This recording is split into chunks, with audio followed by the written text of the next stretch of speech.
Inahanda na ng Philippine National Police ang kaso laban sa mga natukoy na nasa likod umano ng fake news tungkol sa nakidnap na bata sa Taguig City. Yan ang ulat ni Ryan Lesiges. Malisyoso po ito na halatang halata na gusto lamang siraan ng pamahalaan tungkol sa pagpapalabas ng fake news.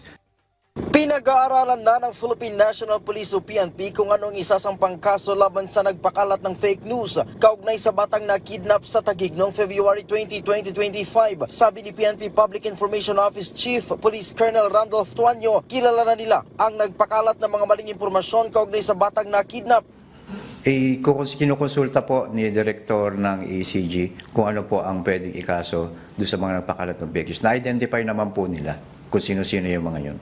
Mababatid na kasama sa fake news na ipinakalat ng mga ito ay ang pagbibigay ng 2 milyong pisong ransom ng pamilya ng biktima habang nagpapatuloy ang ginagawang operasyon ng mga pulis para matunton ang kinaroroonan ng bata. Malaki kasi aniya ang naging epekto nito sa pamilya ng bata at maging sa ongoing na operasyon ng mga pulis.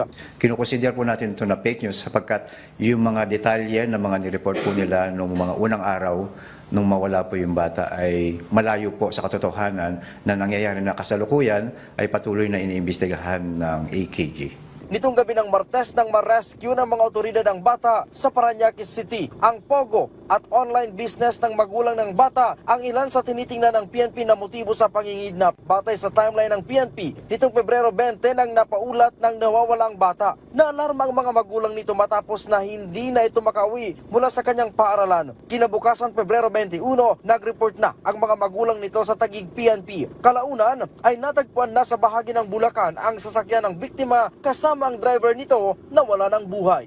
Mula dito sa Campo Crame, Ryan Lesiges para sa Pambansang TV sa Bagong Pilipinas.